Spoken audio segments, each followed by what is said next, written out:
1 in 3 adults in India above the age of 50 knee problems ಇಂದ ಬಳಲ್ತಾ ಇರ್ತಾರೆ. So doctor Deepak Inamdar ಅವ್ರನ್ನ ನಾನು ಏನು ಕೇಳಬೇಕಂದ್ರೆ, as a robotic knee replacement surgeon ಎಷ್ಟು ಫ್ರೀಕ್ವೆಂಟ್ ಆಗಿ ನೀ ಇಶ್ಯೂಸ್ ಇಟ್ಕೊಂಡು ಜನ ನಿಮ್ಮ ಹತ್ರ ಬರ್ತಾರೆ ಸರ್? ಅಂದರೆ ತುಂಬ ದಿನಗಳಿಂದ ಮಂಡಿ ನೋವ್ತಾ ಇದೆ ಡಾಕ್ಟ್ರೆ, ನನ್ನ ಕೈಲಿ ಆಗ್ತಿಲ್ಲ ಅಂತ. ಒಂದು 25-30 ವರ್ಷದಿಂದನೇ ಶುರು ಆಗುತ್ತೆ ಅಂತ ಹೇಳ್ಬೋದು. ಸೊ ಯಂಗರ್ ಏಜ್ ಗ್ರೂಪ್ ಬರೋದು, ಈ ಜಿಮ್ಗೆ ಹೋಗಿರ್ತಾರೆ, ಸ್ಕ್ವಾಟ್ಸ್ ಮಾಡಿರ್ತಾರೆ, ಲಂಜಸ್ ಮಾಡಿರ್ತಾರೆ, ಈ ರಿಪಿಟೇಟಿವ್ ನೀ ಬೆಂಡಿಂಗ್ ಎಕ್ಸಸೈಸ್ ಮಾಡಿರ್ತಾರೆ. ಸೊ ಅದರಿಂದ ಫಸ್ಟ್ ಎಪಿಸೋಡ್ ಶುರು ಆಗಿರುತ್ತೆ, ಆ ಏಜಲ್ಲಿ ಬರೋದು ಶುರು ಆಗ್ತಾರೆ. ಅದು ಫಸ್ಟ್ ಸೆಟ್. ಸೆಕೆಂಡ್ ಸೆಟ್ಟು 45-50 ವರ್ಷ, ಸ್ವಲ್ಪ ಮಂಡಿ ನೋವು ಶುರು ಆಗಿದೆ, ನಾವೆಲ್ಲೋ ಮೆಟ್ಲು ಹತ್ತಿದ್ವಿ, ಎಲ್ಲೋ ಯಾವುದೋ ದೇವಸ್ಥಾನಕ್ಕೆ ಹೋಗಿ ಬಂದ್ವಿ, ಅವಾಗಿಂದ ಶುರು ಆಗಿದೆ ಅಂತ. So second set. ಸೊ ಈ ಫಸ್ಟ್ ಸೆಟ್ ವಿಗರಸ್ ಎಕ್ಸಸೈಸ್ ಮಾಡಿರೋ younger patients already they might be having this genetic or heredity issues. So ಆ ವಿಗರಸ್ ಎಕ್ಸಸೈಸ್ 25-30 ವರ್ಷದಲ್ಲೇ ಅವರಿಗೆ ಟ್ರಿಗರ್ ಆಗೋಗ್ಬಿಟ್ಟಿರುತ್ತೆ pain. So it is an very early sign. So ಆ ಟೈಮಲ್ಲಿ ಎಚ್ಚೆತ್ಕೊಳ್ಳೋದು ತುಂಬ important. ಈಗ 45-50 ವರ್ಷದಲ್ಲಿ ಸ್ವಲ್ಪ ಮಟ್ಟಿಗೆ ಮಂಡಿ ನೋವು ಕಾಣಿಸ್ಕೊಳ್ಳೋದು ಸಹಜ, ಏನಾದರೂ ಮೆಟ್ಲು ತುಂಬ ಹತ್ತಿ ಇಳಿದು ಮಾಡಿದರೆ 50 ವರ್ಷದಲ್ಲಿ. ಸೊ ಈ 2 ಸೆಟ್ 2 ಏಜ್ ಗ್ರೂಪಲ್ಲಿ ಕಂಡು ಬರುತ್ತೆ. ಆ್ಯಂಡ್ ಲಾಸ್ಟ್ ಟೈಮ್ ನೀವು ಬೋನ್ ಮಾಡೆಲ್ಸ್ಗಳನ್ನು ತೋರಿಸ್ತಾ ಎಕ್ಸ್ಪ್ಲೈನ್ ಮಾಡ್ತಿದ್ರಿ. 20-25 ನಮ್ಮ ಜಾಯಿಂಟ್ಸ್ ಹೇಗಿರುತ್ತೆ, ನೀ ಜಾಯಿಂಟ್ಸ್ 30-35 ಹೇಗಾಗುತ್ತೆ, 45-50 ಹೇಗಾಗುತ್ತೆ ಅಂತ. ಆದರೆ ಈ 20s-30s ಕರೆಕ್ಟ್ ವೇನಲ್ಲಿ, ಕರೆಕ್ಟ್ ಪಾಸ್ಚರಲ್ಲಿ ನಾವು ವರ್ಕೌಟ್ಸ್ ಮಾಡದೇ ಇದ್ರೆ ಅಥವಾ ಎಕ್ಸಸೈಸೇ ಮಾಡದೇ ಇದ್ರೆ, ತುಂಬ ಸೆಡೆಂಟ್ರಿ ಲೈಫ್ ಸ್ಟೈಲ್ನ ಲೀಡ್ ಮಾಡ್ತಿದ್ರು 40s and 50s ಹೆಚ್ಚು ನೀ ಪ್ರಾಬ್ಲಮ್ಸ್ ನೋಡಬಹುದಾ? ಡೆಫಿನೆಟ್ಲಿ. ನಿಮ್ಮ ವೇಟ್, ನಿಮ್ಮ ಲೈಫ್ ಸ್ಟೈಲ್ ಮತ್ತು ನಿಮ್ಮ ಹ್ಯಾಬಿಟ್ಸ್ ನಿಮ್ಮ ಮಂಡಿಯ ಕಾರ್ಟಿಲೇಜ್ ಮತ್ತು ಆ ಕಾರ್ಟಿಲೇಜ್ ಹೆಲ್ತ್ನ ಡಿಟರ್ಮಿನ್ ಮಾಡುತ್ತೆ. Okay. So weight last time discuss ಮಾಡಿದ್ವಿ, ಒಳ್ಳೆ ಬಾಡಿ ಮಾಸ್ ಇಂಡೆಕ್ಸ್ ಇದು ನಿಮ್ಮ ಕೈಯಲ್ಲಿರುತ್ತೆ, ಬೇಸಿಕ್. ಸೆಕೆಂಡ್, ನಿಮ್ಮ ಡೇ ಟು ಡೇ ಆ್ಯಕ್ಟಿವಿಟೀಸ್ ಮತ್ತು ಲೈಫ್ ಸ್ಟೈಲ್. ನೀವು ಹೇಳ್ದಂಗೆ ಕರೆಕ್ಟಾಗಿ ಹೇಳಿದ್ರ, ಎಕ್ಸಸೈಸ್ ಮಾಡಲಿಲ್ಲ ಅಂದರೂ ಕಷ್ಟ, ತುಂಬ ಮಾಡಿದ್ರೂ ಕಷ್ಟ. ಸೊ ಒಂದು ಮಿತಿಯಲ್ಲಿ ರೆಗ್ಯುಲರ್ ಆಗಿ ಮಾಡ್ಕೊಂಡು ಹೋದರೆ, ವಿತೌಟ್ ಓವರ್ ಎಕ್ಸರ್ಟಿಂಗ್ ಯುವರ್ ನೀ, ನಿಮ್ಮ ಕಾರ್ಟಿಲೇಜಿಗೆ ನರಿಶ್ಮೆಂಟು ಸಿಗುತ್ತೆ ಮತ್ತು ಹೆಲ್ತಿಯಾಗೂ ಇರುತ್ತೆ.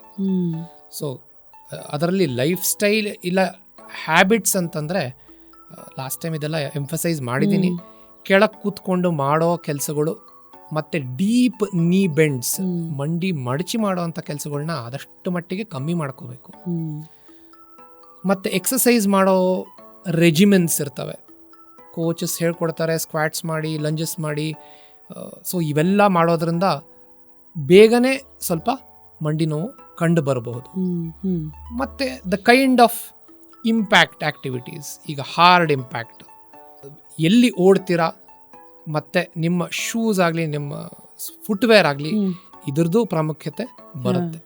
Okay. And weight, body mass index ಬಗ್ಗೆ ನೀವೇನು ಹೇಳ್ತಾ ಇದ್ರಿ, ನಾನು ಕೆಲವ್ರನ್ನ ನೋಡಿದ್ದೀನಿ, ಹೇಳ್ತಾರೆ ದಟ್ ನಾನು ತುಂಬ ಸಣ್ಣ ಇದ್ದೀನಿ, ಸೊ ನನಗೇನು ಇಶ್ಯೂಸ್ ಬರಲ್ಲ, ನಾನು ವರ್ಕೌಟ್ ಮಾಡದಿದ್ರು ನಡೆಯುತ್ತೆ ಅಂತ. ಸೊ ಎಸ್ಪೆಷಲಿ ಜಾಯಿಂಟ್ಸ್ಗಳ ಮೇಲೆ ಆ ಎಕ್ಸ್ಟ್ರಾ ಪ್ರೆಷರ್ ಬೀಳೋದಕ್ಕೆ ನಮ್ಮ BMI place a very important roll. ಒಳ್ಳೆ BMIನ ಮೇಂಟೈನ್ ಮಾಡಿರೋರು ವರ್ಕೌಟ್ ಮಾಡದೇ ಇದ್ರೂ ಅವರ ಬೋನ್ ಅಥವಾ ಈ ಜಾಯಿಂಟ್ಸ್ಗಳ ಹೆಲ್ದಿಯಾಗಿ ಇರಬಹುದಾ?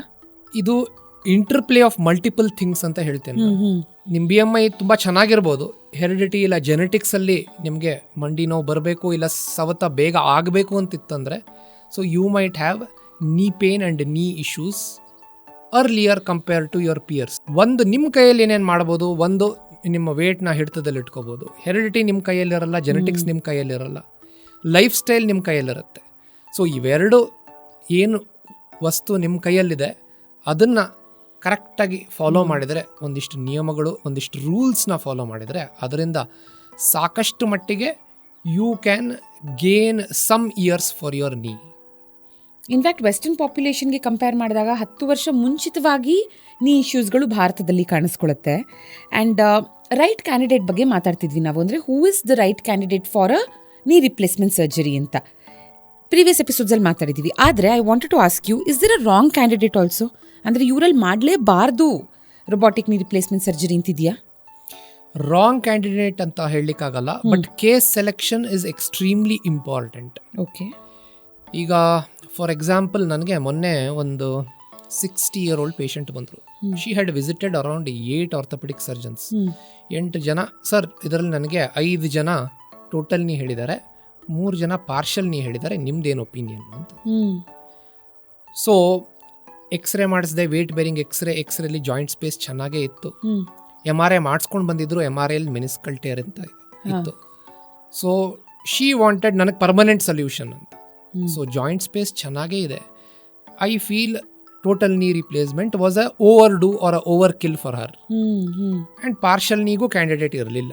ಸೊ ನಾನು ಆರ್ಥ್ರೋಸ್ಕೋಪಿ ಟ್ರೈ ಮಾಡ್ಬೋದಮ್ಮ, ಒಂದು ಸ್ವಲ್ಪ ದಿನ ನಿಮಗೆ ರಿಲೀಫ್ ಸಿಗ್ಬೋದು ಅಂತ ಹೇಳಿದೆ. ಸೊ ಈ ಥರ patients who are visiting multiple doctors, so they have lot of issues. So they may not B A good candidate for surgery it self. ಅದೇ ಥರ ನಿನ್ನೆ ಒಬ್ಬರು ಚನ್ನಪಟ್ಟಣದಿಂದ ಬಂದಿದ್ರು. ಇದೇ ಥರ ಅವರು, ಸರ್ ಇವ್ರು ಹಿಂಗೆ ಹೇಳಿದ್ದಾರೆ, ನೀವೇನು ಹೇಳ್ತೀರಾ ಅಂತಂದು. ನೀ ಪೇನ್ ಅಂತ he was complaining. He was 60-62. X-ray ಮಾಡಿದೆ, joint space was okay, not very bad. So I suggested him just conservative treatment, ಸರ್ಜರಿನೂ ಬೇಡ ಅಂತ ಹೇಳಿದೆ ಅವ್ರಿಗೆ. ಇವತ್ತು ಇಬ್ಬರು ಪೇಷಂಟ್ ಬಂದಿದ್ರು. ಒಬ್ಬರು he was 59, he is weighing around 100 kgs. So I told him, you have to undergo knee replacement. Already joint space ಎಲ್ಲ ಕಮ್ಮಿ ಆಗೋಗ್ಬಿಟ್ಟಿತ್ತು, ಸಿವಿಯರ್ ಪೇನ್. ಅವ್ರು ಆದಷ್ಟು ಬೇಗ ಮಾಡಿ ಸರ್ ಅಂತ ಇದರಲ್ಲಿ ಬಂದರು. ಇನ್ನೊಂದು 76-year-old ಮ್ಯಾನ್ ಬಂದಿದ್ರು. ಅವ್ರ ಕಾಲಂತೂ ಈ ಥರ ಚೆನ್ನಾಗಿ ಬಾಗ ಹೋಗ್ಬಿಟ್ಟಿತ್ತು, ವೆರಿ ಬ್ಯಾಡ್ ಬೋ legs. So they are very good candidates. The worse the knee, the better the candidate. Better the outcome also. Better the outcome also. They will be much happier. Correct. So mild arthritis iro patients may not be a good candidate for surgery. And talking about knees, ನೀವು robotic knee replacement surgeon ಆಗಿ you have to tell us, do knees have memory? ಅಂದರೆ ಒಂದು surgery ನಂತರ ಕೂಡ ನಮ್ಮ ನೀಸ್ಗೆ ಮುಂಚೆ ಇದ್ದಂಥ practices ನೆನಪಿರತ್ತೆ ಅಂತ ನಿಮಗನ್ಸುತ್ತಾ? ಅಥವಾ ಓಲ್ಡ್ ಇಂಜುರೀಸ್, ನಮ್ಮ ಹ್ಯಾಬಿಟ್ಸ್, ಅದು ನೀ ರಿಪ್ಲೇಸ್ಮೆಂಟ್ ಸರ್ಜರಿ ಮೇಲೆ ಒಂದು ಔಟ್ಕಮ್ ಪರಿಣಾಮ ಬೀರತ್ತೆ ಅಂತ ಅನ್ಸುತ್ತಾ? On the outcome in fact. Do knees have memory is a very good question. ಹಳೆ ಇಂಜುರೀಸಿಂದ ಆರ್ಥ್ರೈಟಿಸ್ ಆಗೋ ಚಾನ್ಸಸ್ ಇರುತ್ತೆ. ಈಗ ಎಷ್ಟೋ ಜನ ACL ಟೇರ್, ಸರ್ ನಂಗೆ 20 ವರ್ಷದ ಹಿಂದೆ ಆಗಿತ್ತು ACL ಅಂತ ಬರ್ತಾರೆ. ಈಗ ACL ಟೇರ್ ಇರೋರು 2 ಜಾತಿ. ಒಂದು ಇಮಿಡಿಯೇಟ್ ಆಗಿ ಬಂದ್ಬಿಡ್ತಾರೆ, ಇನ್ನೊಂದು ಹೆದರ್ಕೊಂಡು 20 ವರ್ಷದವರೆಗೂ ಬಿಟ್ಬಿಡ್ತಾರೆ, ಏನೂ ಆಗಲ್ಲ, ನಡೀತಾ ಇದೆಲ್ಲ ನಡ್ಸೋಣ ಅಂತ. ಆದರೆ ಡು ನೀ ಹ್ಯಾವ್ ಮೆಮೊರೀಸ್ ಅಂತ ಯೋಚನೆ ಮಾಡಿದರೆ, ಆ ಹಳೇ ಇಂಜುರಿ 20 ವರ್ಷದ್ದು, it will accelerate the wear in the knee. ಯಾಕಂದರೆ ಮಂಡಿಯಲ್ಲಿ ಮೂವ್ಮೆಂಟ್ ಹೆಚ್ಚಾಗೋಗ್ಬಿಡುತ್ತೆ. ಸೊ ಮಂಡಿಯಲ್ಲಿ ಮೂವ್ಮೆಂಟ್ ಹೆಚ್ಚಾದಾಗ ಸವತ ಹೆಚ್ಚಾಗುತ್ತೆ. ಸೊ ಓಲ್ಡ್ ಇಂಜುರೀಸ್ ಇಂದ ಆರ್ಥ್ರೈಟಿಸ್ ಆಕ್ಸಲರೇಟ್ ಆಗೋಗ್ಬಿಡುತ್ತೆ. So I have seen patients coming at 45-50 with ACL tears which are 25-year-old. ಅವ್ರ ಮಂಡಿಯಲ್ಲಿ ಏನು ನೋಡಿರ್ತೀವಿ ಅಂತಂದ್ರೆ, ಆರ್ಥ್ರೋಸ್ಕೋಪಿ ಮಾಡಿದಾಗ ಮಂಡಿಯಲ್ಲಿ ಆರ್ಥ್ರೈಟಿಸ್ ತುಂಬ ಕೆಟ್ಟದಾಗಿರುತ್ತೆ compare to any other 45-50 year. ಯಾಕಂದ್ರೆ 25 ವರ್ಷ ಬಿಟ್ಬಿಟ್ಟಿರ್ತಾರೆ ವಿತೌಟ್ ಡೂಯಿಂಗ್ ಎನಿಥಿಂಗ್. ಸೊ ಇಂಜುರೀಸ್ನ ಅಡ್ರೆಸ್ ಮಾಡೋದು, ಸರ್ಜರಿ ಬೇಕಂದರೆ ಆ ಟೈಮಲ್ಲಿ ACL ರಿಕನ್ಸ್ಟ್ರಕ್ಷನ್ ಆಗಲಿ, ಮೆನಿಸ್ಕಲ್ ಸರ್ಜರಿ ಆಗಲಿ ಮಾಡಿಸೋದು ತುಂಬ ಇಂಪಾರ್ಟೆಂಟ್. ಇದರಿಂದ ನಿಮ್ಮ ಮಂಡಿಯ ಭದ್ರತೆ ಇರುತ್ತೆ, ಮಂಡಿಗೆ ಜೀವನ ಕೊಡುತ್ತೆ. When compared to a normal man, ಸ್ಪೋರ್ಟ್ಸಲ್ಲಿರೋರು, ಅಥ್ಲೆಟಿಕ್ಸಲ್ಲಿರೋರು, ಅಥ್ಲೀಟ್ಸ್ ಆಗಿರೋರು ಅಥವಾ ರನ್ನರ್ಸ್, ಇವರು ಸ್ವಲ್ಪ ಮುಂಚಿತವಾಗಿ ಬರ್ತಾರೆ ಅಂತ ಅನ್ಸತ್ತಾ ವಿತ್ ನೀ ಇಶ್ಯೂಸ್? ಈಗ ಬೆಂಗಳೂರಲ್ಲಿ ನಾನೇನು what I am finding the trend is, people are ಈ ಅವಿಡ್ ರನ್ನರ್ಸ್ ಗ್ರೂಪ್ ಇದೆ, ಮ್ಯಾರಥಾನ್ಸ್ಗೆ ಹೋಗ್ತಾರೆ. The interesting thing is all these going into marathons are in 40s or 50s. In fact I see so many doctors ಈ ಥರ ಮ್ಯಾರಥಾನ್ಸ್ಗೆ ಹೋಗ್ತಾರೆ. So ನೀವು fit ಇರಲಿಕ್ಕೆ marathon ಮಾಡೋ ಅವಶ್ಯಕತೆ ಇಲ್ಲ. ಹೆಲ್ತಿಗೆ, ಫಿಟ್ನೆಸ್ಗಾಗಲಿ ನಿಮಗೆ weekly 2 or 3 or 4 kilometer runs is good enough. ಈಗ ನೀವು ಫಿಟ್ನೆಸ್ಗೆ ಆಗಿ ನೀವು ಮಾಡ್ತಿದ್ದೀರಾ ರನ್ನಿಂಗು ಅಂತಂದರೆ, the aim should be to reduce your resting heart rate. ಆವಾಗಲೇ ಡಿಸ್ಕಸ್ ಮಾಡ್ತಾ ಇದ್ವಿ, ರೆಸ್ಟಿಂಗ್ ಹಾರ್ಟ್ ರೇಟ್ ಎಸ್ಪೆಷಲಿ ಗಂಡಸರಲ್ಲಿ ಎಷ್ಟು ಕಮ್ಮಿ ಇರುತ್ತೋ ಅಷ್ಟು ಹೆಲ್ತಿ ಅವರ್ ಹಾರ್ಟ್ ಅಂತ.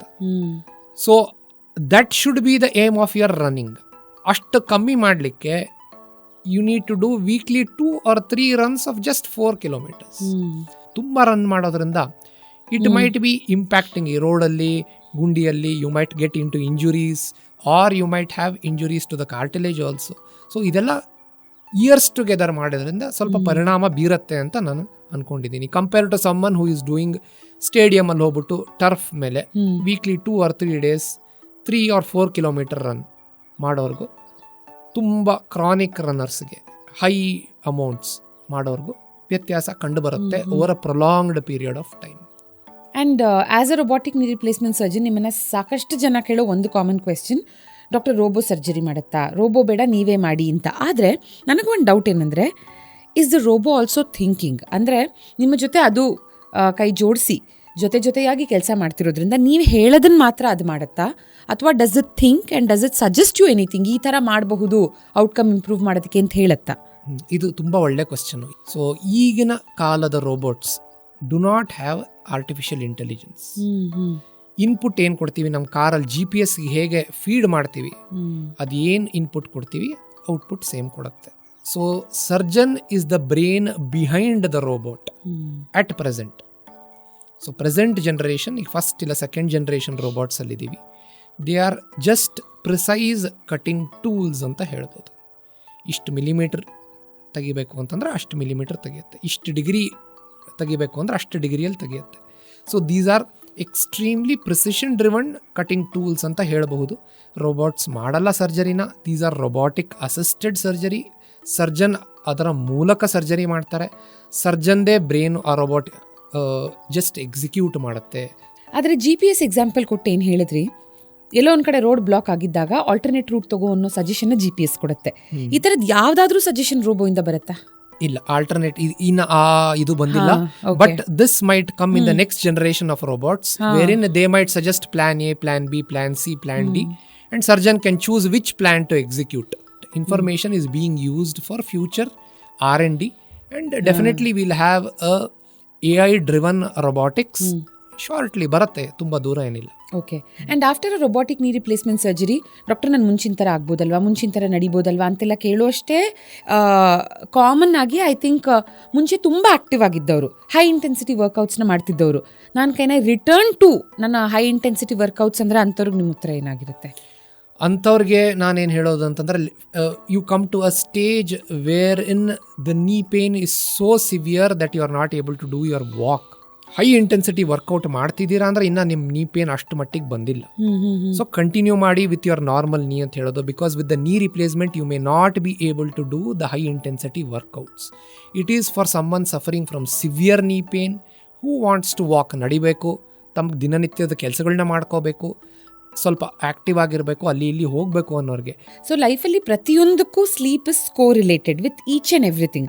ಬಟ್ ಈ ಜಾಯಿಂಟ್ ರಿಕವರಿ ಮತ್ತು ನೀ ಪೇಯ್ನ್ ಅಂತ ತಗೊಂಡಾಗ ನಿದ್ದೆ ಅನ್ನೋದು ಎಷ್ಟು ಪ್ರಮುಖವಾದ ಪಾತ್ರವನ್ನು ವಹಿಸುತ್ತೆ? ಇಸ್ ಇಟ್ ಎಕ್ಸ್ಟ್ರೀಮ್ಲಿ ಇಂಪಾರ್ಟೆಂಟ್ ಈ ವಿಷಯದಲ್ಲೂ?